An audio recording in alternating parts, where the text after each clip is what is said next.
Di sini aku membahas tentang hal yang pernah terjadi pada mereka.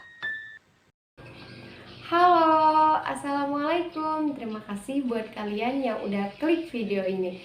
Oke, di sini aku mau ceritain tentang hal kriminal yang pernah dialami seorang bayi, yaitu di negara tetangga Malaysia. Jadi di sini ada pasangan suami istri bernama Farah dan Supi.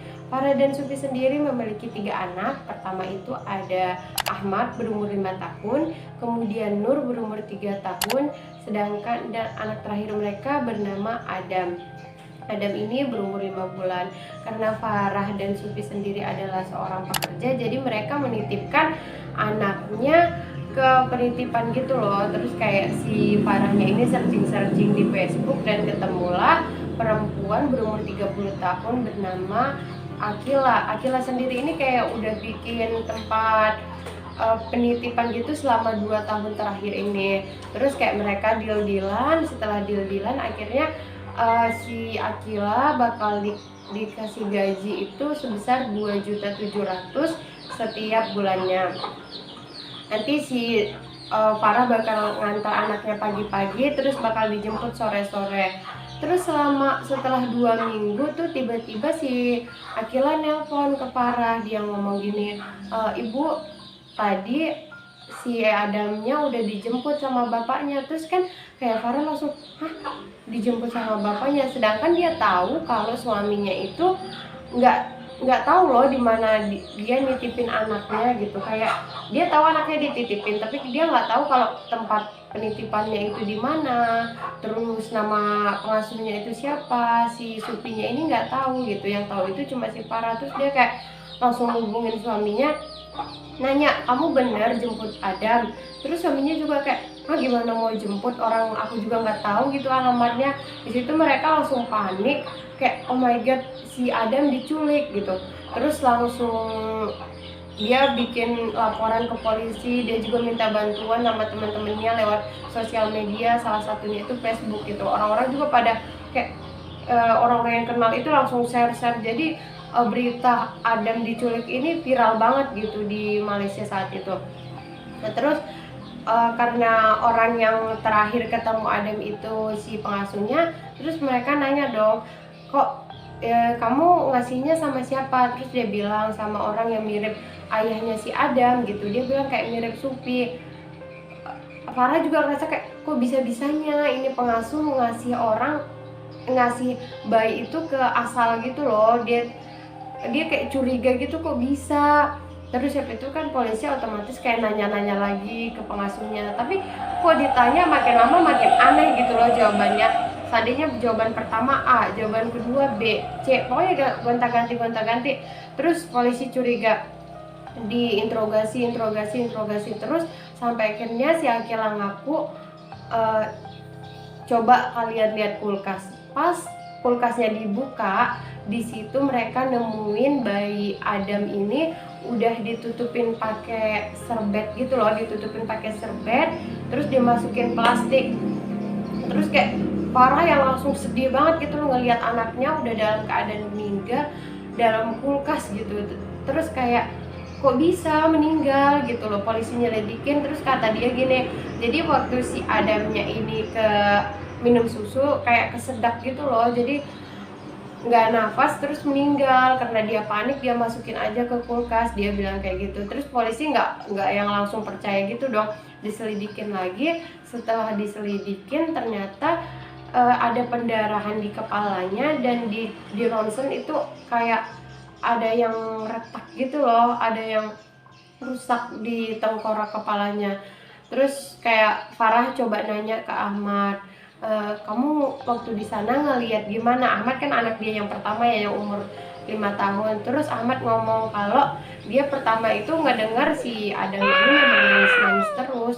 Terus karena mungkin si pengasuhnya ini kesel, dia jedukin kepala si Adam ke dalam dijedukin ke semen gitulah pokoknya. Sampai terus tiba-tiba dia dengar si adenya udah diem aja. Mungkin karena dia anak kecil juga yang nggak ngeh, atau kayak oh adik aku udah diem atau gimana gitu. Terus ngedenger itu tuh Farah kayak kecewa banget, sedih banget gitu. Apalagi dia seorang ibu kan, taunya anaknya meninggal di meninggal nggak wajar gitu. Sampai akhirnya menteri dari Malaysia itu berkomentar sama kasus ini. Kenapa? Karena kayak ini pembunuhnya ini benar-benar nggak berperi kemanusiaan gitu loh. Gimana bisa dia ngebunuh seorang bayi terus karena bayi itu nangis. Memang kan bayi itu cara ngomongnya, cara komunikasinya itu kan dengan nangis, dan karena bayinya ini nangis terus dia malah jedukin sampai akhirnya meninggal gitu. Terus akhirnya si Akila ini dapat hukuman seumur hidup, atau jadi di Malaysia itu bisa juga ada hukuman seumur hidup atau hukuman mati, yaitu langsung digantung.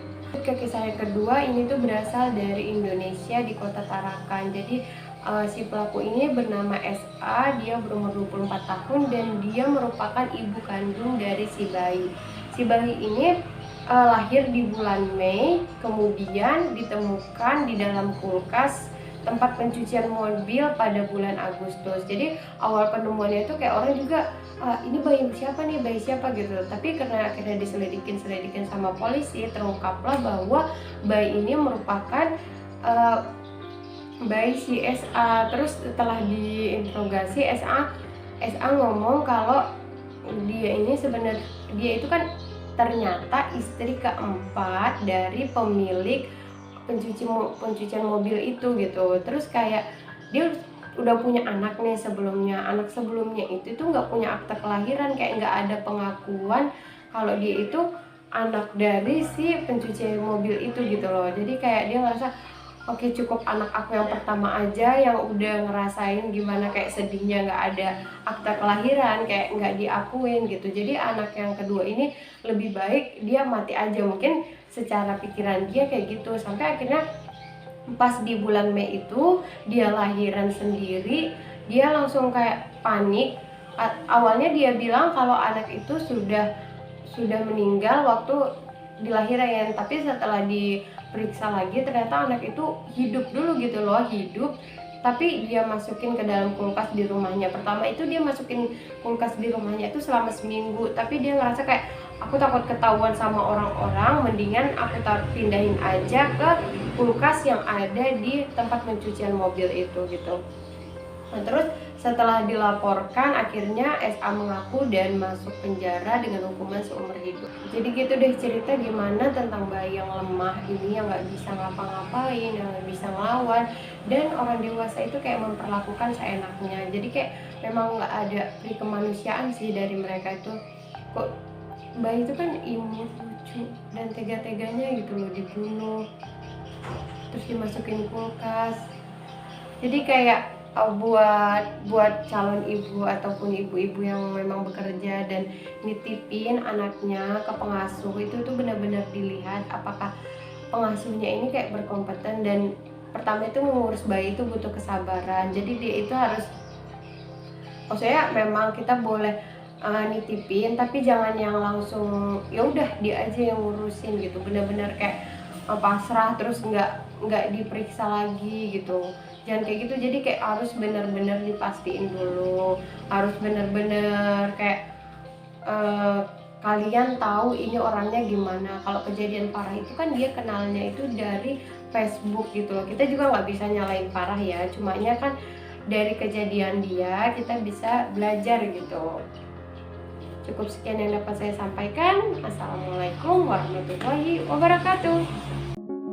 Jangan lupa subscribe dan nyalain loncengnya. Thank you.